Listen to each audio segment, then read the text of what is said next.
Hey yogis and yoginis, Ashley Josephine here. This is my dog Mandy. She's going to be hanging out with us for today's lecture. So today I'm really excited to share with you the history and evolution of yoga. And this brief lecture that I'm going to be sharing with you today is an abbreviated version of the history of yoga lecture that I often teach my teacher trainees in the teacher training programs that I've been a part of in the past.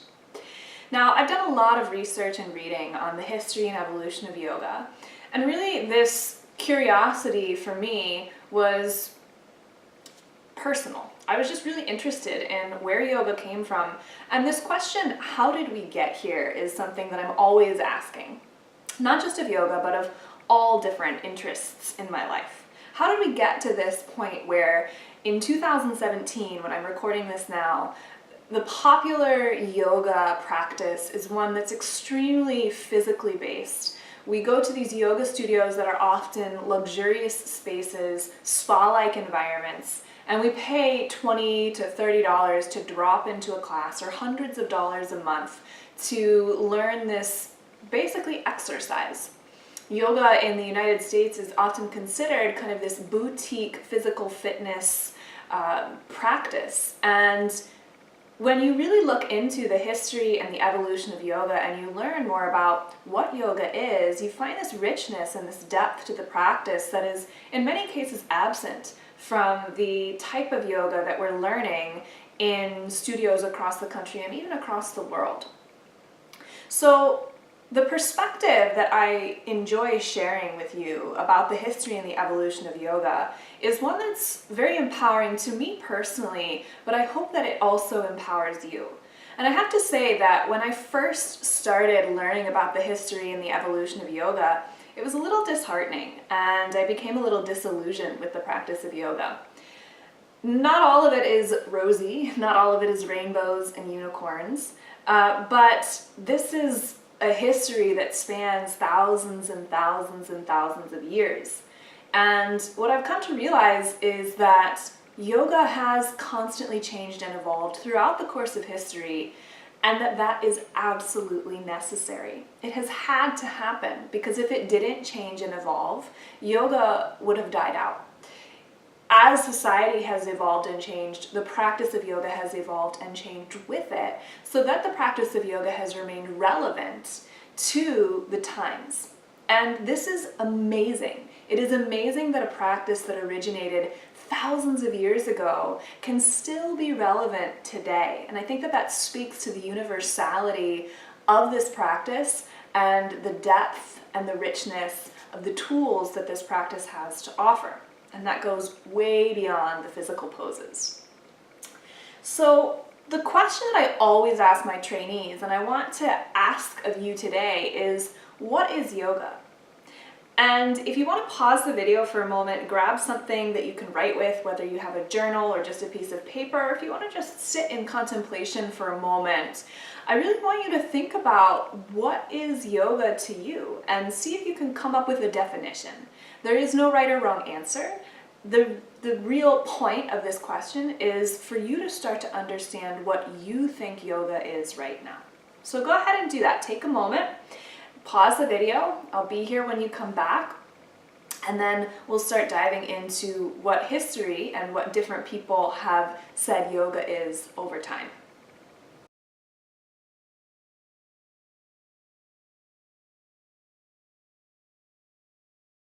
All right, so I'm going to try and give you a very concise and brief overview with thousands of years of practice. I hope that you had a chance to kind of jot down some ideas on what yoga is to you and how you define yoga. And I want you to see how your definition of yoga relates to kind of the original practice of yoga, which first came about thousands of years ago. Some people say 2,000, some people say 5,000. It's really kind of contested throughout history. But thousands of years, we can be okay saying that. Thousands of years ago, this practice of yoga began, and it included chanting, it included meditation, and it included ritual. And that was yoga. There were no poses, there was no exercise. It was all about the ritual of coming together and celebrating, often sacrifices, celebrating together in community, chanting sacred texts that came from the Vedas. This was kind of the first set of texts that talk about yoga philosophy, and the beginning of this entire system of practice. And then contemplation and meditation. And these were the practices of yoga in the beginning. And it lasted like this for a really long time. Today, we would consider this closer to organized religion, although what people believed in and how they practiced is a little bit different than how we define organized religion today. But essentially, yoga in the beginning was chanting some sacred texts, coming together in community for some rituals, often sacrifices, sometimes human, sometimes animal, sometimes just offering milk and food to the gods. And that was it. That was the practice of yoga. We still have some of these elements present in our yoga practices today, but by and large, the ritual has gone by the wayside because that just doesn't work for our modern living today. It doesn't work for us to do human sacrifices anymore. It doesn't work for us necessarily to do offerings to the gods anymore, because many of us, especially in the West, don't necessarily have the same belief systems that the people thousands and thousands of years ago did. But we can still find value in tools like meditation. We can still find value in tools like ritual. Those tools just have needed to evolve over time to work for us in 2017. So over the course of time, now we're talking hundreds, even thousands of years, what ended up happening was that different lineages started to come about. So different people had different ideas about what was going to be worshipped, which gods were worthy of worship, and how specifically you were going to worship and practice what we call yoga. Over this course of thousands of years, the Vedas became kind of distilled into another set of texts that we know as the Upanishads. And these are very esoteric, philosophical renderings of the basic tenets of the Vedas. And based on these Upanishads, different teachers kind of started to create their own commentaries and lineages of how yoga was to be practiced. So over time, we get all these different lineages, all these different teachers, all these different practices, very much like we have today, with many different teachers teaching many different things, offering many different perspectives and many different ideas about how to practice yoga. What ends up happening is we get these four kind of major, what we can call lineages or styles of yoga. And we get something called Raja Yoga. And Raja Yoga was really a type of yoga where the practices and tools used and emphasized were meditation and studying of the sacred texts. So this type of yoga was really kind of concentrated in the mind. It was using the mind and to cultivate a wisdom through reading all of the sacred texts, doing your own commentaries. Studying was your practice, and meditating was your tool. So that was one way of practicing. I really relate with that way of practicing because I love being in my mind, I love reading, I love studying, I love meditating. Another way of practicing was really focused on the use of expression and emotions. And this type of practice is called Bhakti Yoga. You may have heard of this word before. And Bhakti yogis were all about expressing their devotion to the divine through worship. And they used tools like chanting, like writing poetry, like creating art. So for the Bhakti yogis, the expression of emotion as a way to express devotion to the divine was really their way of practicing. And so Bhakti yogis today have things like community kirtans, where you gather together and you chant or you sing, or Bhakti yogis express themselves through writing, through poetry, through art. And this is really kind of practicing yoga in the realm of the emotions.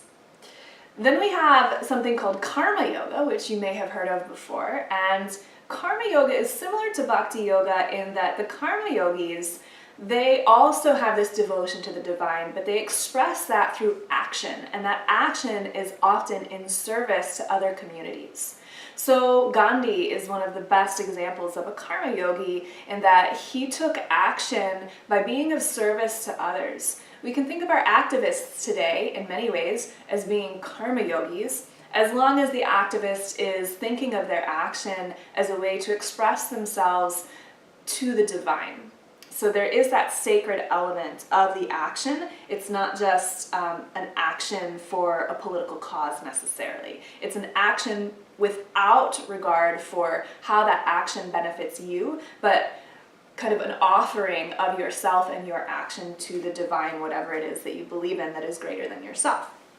And then finally, we have something called Hatha Yoga, which is really what most people are probably practicing. And Hatha Yoga, the yogis had this idea that the body was the best way to access the mind. So they still believe that meditation is one of the best ways to reach enlightenment, but they feel that it's very hard to sit with the mind. And first, we need to purify the body and release distractions like tension and stress in the body before we can really sit with the mind for longer periods of time.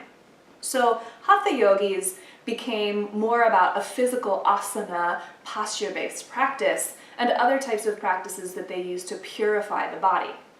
And this is really where we get most of our postures today.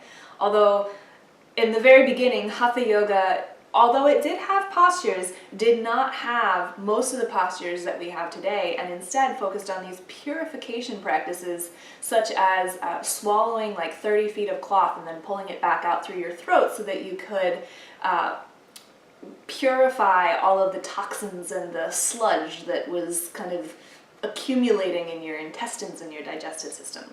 Sounds wonderful, right? So these are kind of like the major lineages that over time formed over the course of many, many thousands of years, and through the influence of many different teachers, many different texts. The Yoga Sutras, which if you follow a lot of my work, I often teach the Yoga Sutras, they belong kind of squarely in that Raja Yoga realm. And the Yoga Sutras define yoga as the focusing of the mind, really. So the Yoga Sutras offer a philosophy and a system of yoga that is pretty steeped in the mental arena, that space where we're studying the texts and we're meditating. There's not a whole lot of posture in the Yoga Sutras, which is really interesting for many people to learn. So we have these different lineages, these different practices. We have tons of different teachers, and thousands of years go by.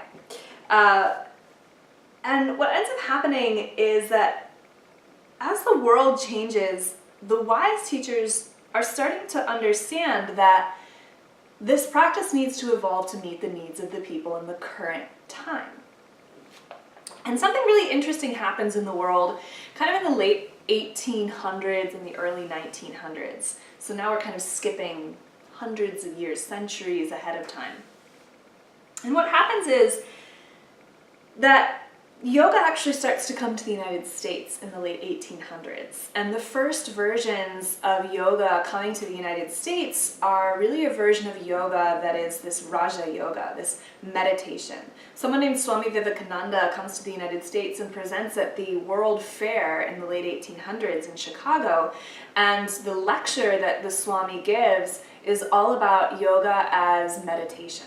And so the first forms of yoga that we find in the United States is this form of yoga that is very much based in contemplation and meditation and of the mind.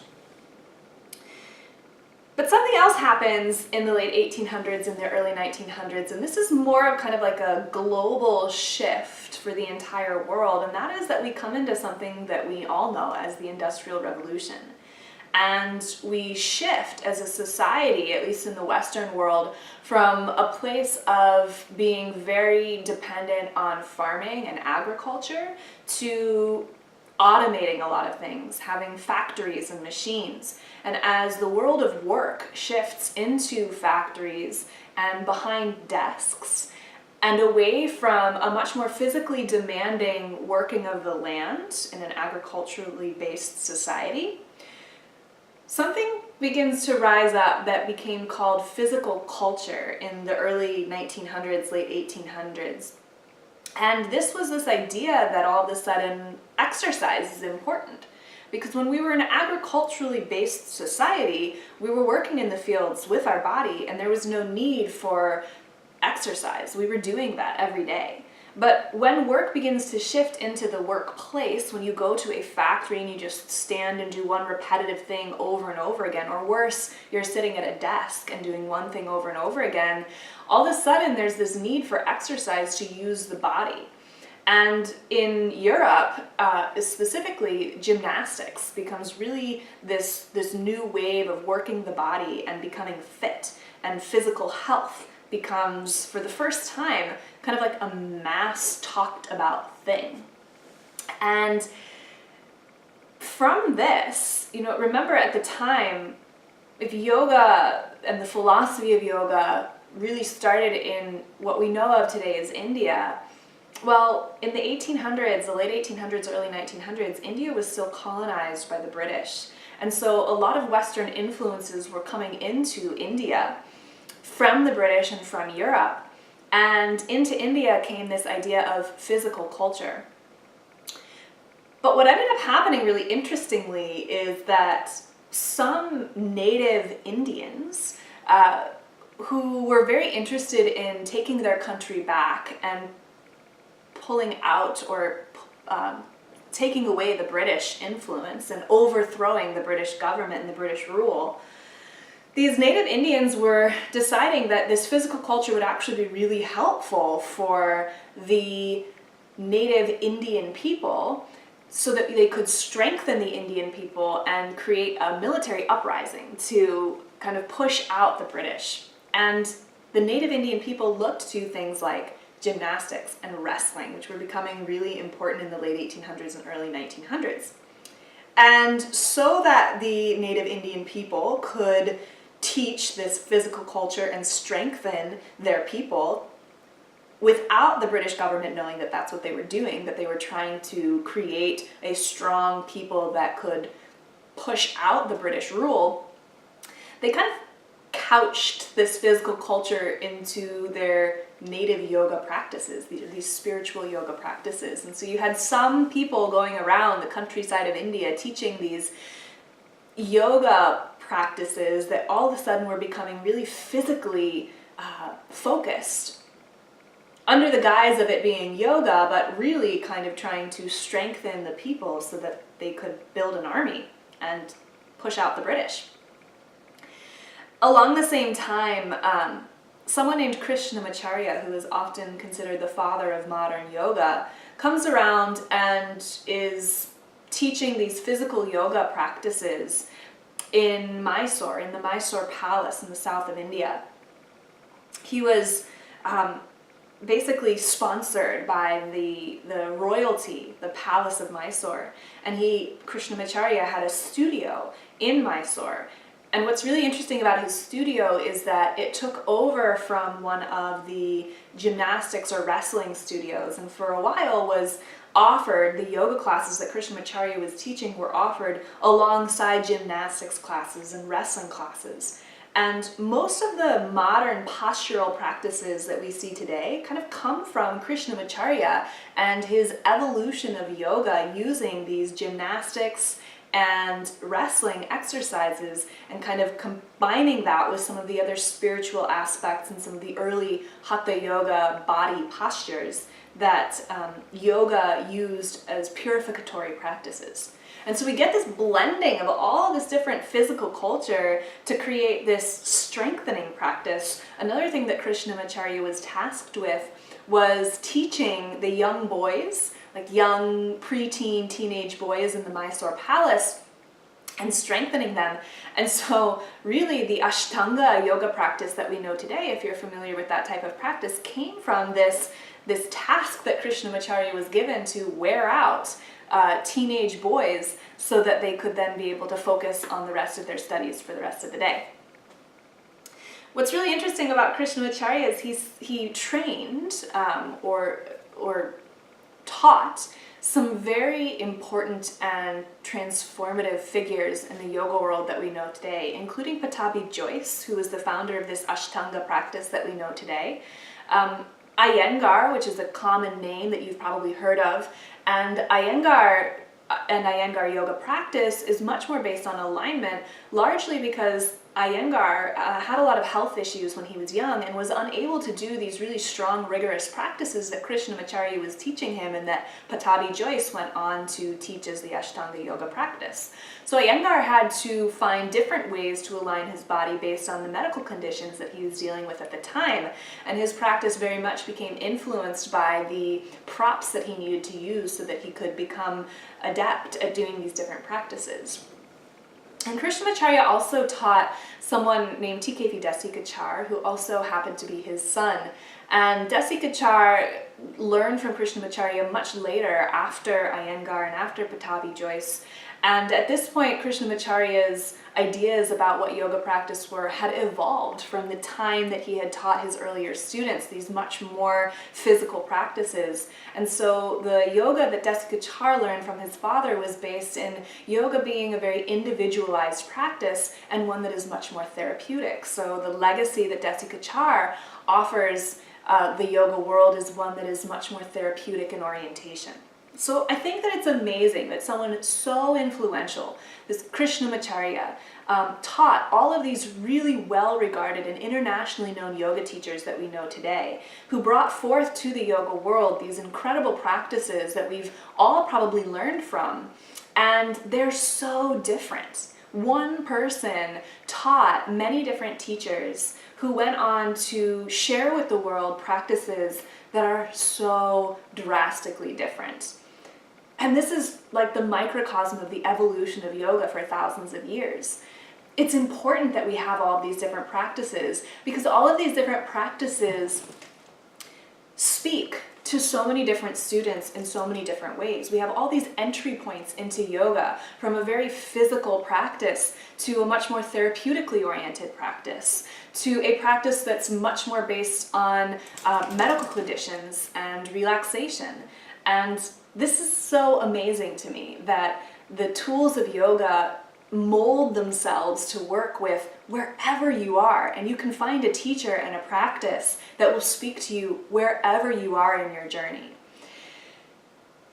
Coming back to the United States a little bit, we start to see in the 1950s some of Krishnamacharya's first students opening up yoga studios on the coast in New York City and LA. And so this is when we're starting to see the first aspects of the physical part of yoga coming into what we call studios in the United States. But something really interesting happens in the 1960s. And any of you that were around in the 1960s, I wasn't alive then, but we know, kind of looking back, that this is this crazy time of counterculture, and we get things like transcendental meditation becoming really popularized by the Beatles.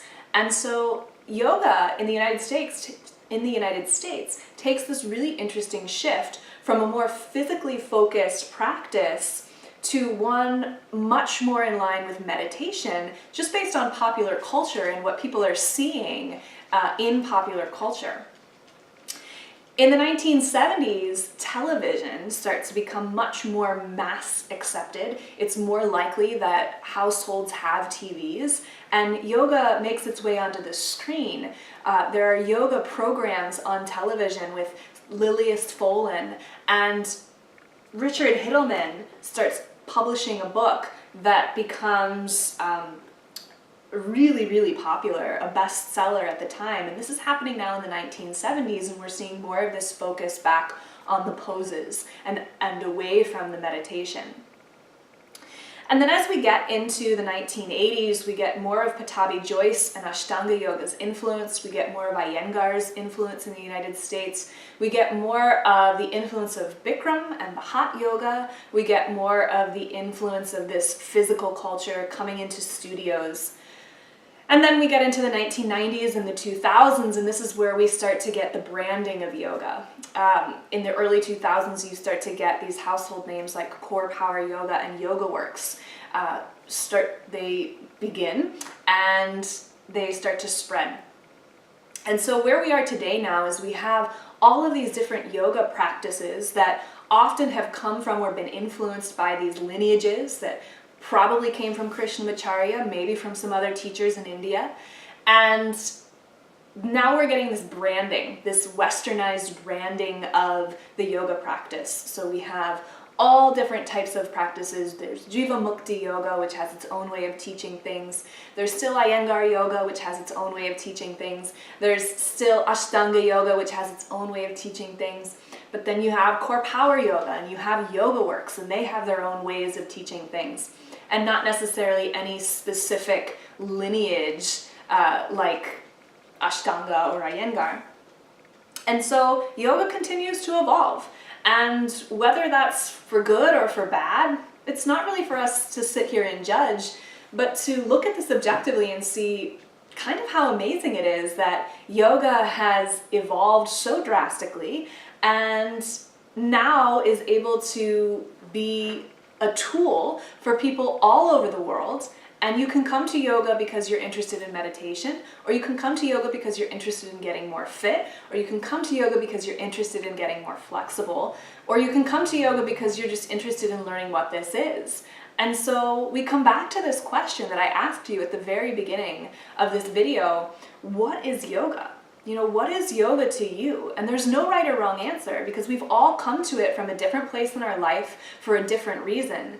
And yoga is so many things. So that the reason that you come to yoga in the beginning very likely will evolve over time. My own personal practice was very much about coming to yoga to release a lot of stress and anxiety in my life. Then it became very much about physical fitness and maintaining a level of physical fitness that I had in college. And then it became much more contemplative and about relaxation and about meditation. And now it's becoming so much more about studying these texts and sharing that information with you. So your own yoga practice will evolve, and it's supposed to. And the beauty of yoga is that there is so much richness and depth here that this is a lifelong practice. We'll only always just scratch the surface on the many tools that this practice can offer. And yoga as a practice becomes a companion and a tool belt to use throughout the course of your life to help you navigate all of life's obstacles and everything that life throws at you. That's what yoga has become for me, and I sincerely hope that you can find a way for yoga to live in your life similarly. I'm sharing all this information with you today to inspire you, to empower you, to show you that wherever you are in your yoga practice, you're exactly where you need to be, and there is no right or wrong way to practice. And also to let you know that if you've really enjoyed learning more about the history and evolution of yoga, I'm excited to offer my brand new online course, The Journey, which will dive deep into this idea, this tool of self-inquiry. So while I'll offer some meditation practices, I'll offer some asana posture-based practices, I'll offer these different perspectives for you to try on, I'll also give you the opportunity to do a lot of reflection on how yoga works for you in your own daily life. So there will be workbooks and worksheets and time for contemplation and time for really understanding how you can use yoga to empower you and help you in your own life. If you're interested in learning more about that course, there's a link below where you can find more information. But even if that's not something that interests you today, I hope that you have found a new meaning and definition of yoga, have a new perspective on yoga and how it continues to evolve and change. And I hope that you are part of that change, that you evolve and change yourself, and that you help evolve and change yoga for others. Thank you so much for listening, and I look forward to sharing more yoga teachings with you again soon. Namaste.